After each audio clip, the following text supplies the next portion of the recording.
Govinda Greens, premium and limited plots, prime location, destination that define your status, in front of AIIMS, Govinda Greens। BJP के राष्ट्रीय संगठन महामंत्री BL संतोष ने इंदौर में एक बड़ा बयान दिया। एक संवाद कार्यक्रम के दौरान उन्होंने कांग्रेस पर जमकर निशाना साधा। दल बदल और खरीद फरोख्त से सरकार बनाने के सवाल पर उन्होंने कहा कि बीजेपी कोई साधु संत नहीं जो सरकार ना बने। मौका आने पर हम सरकार बनाने के लिए तैयार रहते हैं।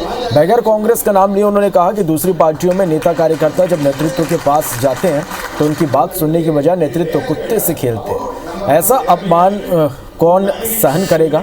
कांग्रेस पर हमला बोलते हुए उन्होंने कहा कि कांग्रेस कट्टरपंथी पार्टी हो गई है, अब वो कांग्रेस नहीं रही जो पहले हुआ करती थी। सामने एक व्यक्ति बैठ करके बात कर रहा है तो मैं मेरे कुत्ते के साथ खेलता हूँ या नहीं, वो व्यक्ति क्यों मेरे साथ दोस्ती रखेगा? तुम क्यों बोल रहे हैं वो कुत्ते के साथ खेलने वालों के साथ तुम दोस्ती रखो, ऐसा नहीं क्यों बोल रहा है? हम तो मनुष्यों के साथ खेलने वाले हैं, हम मनुष्यों के साथ दोस्ती रखने वाले हैं। चलिए, तो एक बड़ा ये बयान है और इस पर हम बात करेंगे। कांग्रेस से स्वदेश शर्मा जी हमारे साथ इस वक्त फोन लाइन पर जुड़ गए हैं। स्वदेश जी, बहुत स्वागत आपका एबीसी24 में। जी बहुत बहुत धन्यवाद। स्वदेश जी, किस तरह से देखेंगे आप बीजेपी संगठन महामंत्री हैं बीएल संतोष, जिन्होंने ये बड़ा बयान दिया है कि जब भी सरकार बनाने का मौका मिले जरूर बनाए, मौका क्यों छोड़े? देखिए, हर राजनीतिक दल एक विचारधारा के साथ काम करती है समाज में, और विचारधारा ये भारत का संविधान हमें ये सिखाता है कि हिंदू मुस्लिम सिख ईसाई आपस में सब भाई भाई, सभी समाज सभी वर्ग के लोगों ने देश को आजादी दिलाई।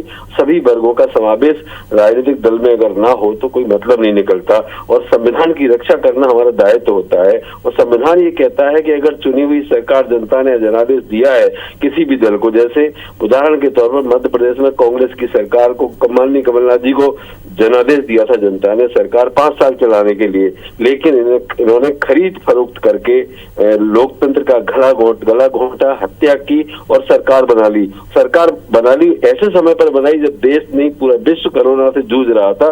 मध्य प्रदेश में 2.5 लाख लोगों की मौत ऑक्सीजन और रेमडेसिविर इंजेक्शन के अभाव में हुई, लेकिन ये मुख्यमंत्री खेलते रहे और आज 2 वर्ष होने जा रहे हैं इनकी सरकार बने हुए। आज तक एक काम कोई ऐसा मध्य प्रदेश में नहीं किया भारतीय जनता पार्टी की सरकार ने जिसे वो गिना सके। ये बयानों को इसलिए कहते हैं ताकि मीडिया में चर्चा हो। आज भी हम जो चर्चा कर रहे हैं ये सिर्फ इसलिए है कि मुद्दों से भटक जाने के लिए मीडिया इन पर ध्यान दे और मुद्दे भूल जाए। जनता के जो हकीकत में मुद्दे हैं उनसे भटक जाए, उनसे भूल जाए, उनसे दूर चले जाए, उनसे इतर हो जाए। तो ये संविधान के हत्यारे हैं। 2 सीटें जिस राज्य में इनको मिलती हैं उसमें ये सरकार बना लेते हैं जनादेश की हत्या करने के लिए। ऐसे लोगों का आने वाले समय में जो युवा पीढ़ी आगे आ रही है इस बात को समझती है, इनको सिरे से खारिज करके नकार देगी। जी स्वदेश, आप हमारे साथ बने रहेगा। हमारे साथ दीपक विजय वर्गीय जी भी फोन लाइन पर जुड़ गए हैं। दीपक जी, बहुत स्वागत आपका एबीसी24 में। दीपक जी, जिस तरह से बीएल संतोष जी का बयान सामने आया और अभी स्वदेश शर्मा जी ये कह रहे थे कि इस तरह के बयान केवल मुद्दों से भटकाने की कोशिश है। देखिए, बयान तब दिए जाते हैं जब कोई सवाल किया जाता है। तो मध्य प्रदेश में भारतीय जनता पार्टी की जो सरकार बनी है वो निश्चित तौर पर कांग्रेस के अंदरूनी अंतःकलह और कांग्रेस में लोकतंत्र न होने की वजह से बनी। कांग्रेस पार्टी में चूंकि मनमानी चल रही है, पार्टी के विधायकों को बंधुआ समझ लिया था, विधायकों की कोई सुनवाई नहीं थी और इसीलिए कांग्रेस पार्टी के 24 विधायक। मुख्यमंत्री महोदय ने भी भाषण में कहा है कि हमारे भाजपा के विधायक सिर्फ कागज लेकर हमसे मिलते हैं, स्थानांतरण और पोस्टिंग कराने के लिए। इस बात पर कुछ बोल दीजिए प्रवक्ता जी। IBC24 के दर्शक जानना चाहते हैं कि माननीय मुख्यमंत्री महोदय ने ऐसा बयान क्यों दिया था। आपकी जानकारी गलत है, मुख्यमंत्री जी ने ऐसा कुछ नहीं कहा है। ये पब्लिक डोमेन में है साहब, मैं अपनी तरफ से नहीं बोल रहा हूँ, इस पर डिबेट कर चुका हूँ। मुख्यमंत्री जी ने ऐसा कुछ नहीं कहा है। आप फिर से पढ़ लीजिए जो भी आपका स्रोत हो। पढ़ना नहीं है, मैं डिबेट कर चुका हूँ एक चैनल पर। अगर मीडिया में किसी कोई गलत खबर छपी है तो उसका जवाब देने के लिए हम बाध्य नहीं है, वो गलत बात है, गलत खबर है। जी निश्चित रूप से अभी दीपक जी हम बात कर रहे थे कि बीएल संतोष जी के बयान को आप किस तरह से देखते हैं?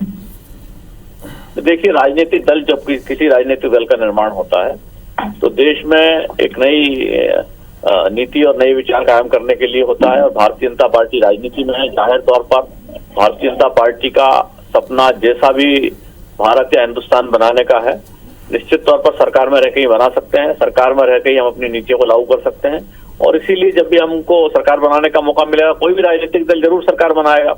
जिसकी भी सरकार बनती है उसकी जिम्मेदारी है कि अपनी सरकार बनाए, सरकार चलाए, सरकार साफ सुथरे तरीके से चलाए, जनता की सेवा करे।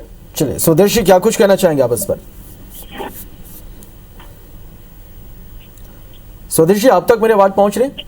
हाँ जी, पहुंच रही है, बताएं। जिस तरह से कह रहे हैं दीपक विजयवर्गीय जी की अंतरकला मनमानी की वजह से अब कांग्रेस की सरकार वहां पर गिरी और बीजेपी को मौका मिला तो सरकार वहां पर बनाई गई मध्य प्रदेश में। चाहे गोवा हो, चाहे कहीं भी देख लो आप, 2-2 सीटें इनकी होती हैं जो वहाँ सरकार बना लेते हैं। इनने हर जगह हर संभव प्रयास किए, चाहे वो झारखंड हो या कुछ भी हो, ये सरकार बनाने से नहीं चूकते। इन्हें खरीद फरोख्त करने का शौक लगा है, क्योंकि ये चंद उद्योगपतियों की सरकार है, उनकी उंगलियों पर नाचती है। ये मैनेजमेंट के माहिर है, मास्टर है, जबरदस्त मास्टर है। 35-35 करोड़ का जो हिसाब जो विधायकों ने बताया है कि किसी को 35 से अगर कम मिल गए तो आपस में लड़ाई झगड़ा हुआ है। खरीद फरोख्त करके जो मध्य प्रदेश की जनता के साथ कुठाराघात किया है, इसका जवाब इनको 2023 में मिल जाएगा। और इसके बाद जो 2-2.5 लाख लोगों की मौतें हुई हैं कोरोना से, उनका अब मुआवजा आज तक ये सरकार नहीं दे पाई है। अगर बात करते हैं महिला उत्पीड़न मध्य प्रदेश में चरम पर, इस पर कोई बात नहीं होती। अगर बात करें आदिवासियों की, तो आदिवासी बहुल छात्राओं को, बच्चियों का के साथ सामूहिक रेप हुआ, इसमें हिंदुस्तान के पहले नंबर पर है। ये मैं नहीं कह रहा हूँ, एनसीआरबी के आंकड़े कह रहे हैं। तो इन्हें सिर्फ सरकार बनाना है, क्योंकि इनके माननीय प्रधानमंत्री महोदय ने 2014 के पहले कैंपेन में कह दिया था कि हमें कांग्रेस मुक्त भारत चाहिए, हमें विपक्ष मुक्त भारत चाहिए। जब ये सोच ये रखते हैं तो इनको तो सरकारें किसी भी तरह एन प्रकार अपनी सरकारें बनाना है और इस पर ये काम कर रहे हैं। चलिए, बहुत शुक्रिया स्वदेशी और दीपक जी, आप दोनों का हमारे साथ जुड़ने के लिए और तमाम बातचीत के लिए।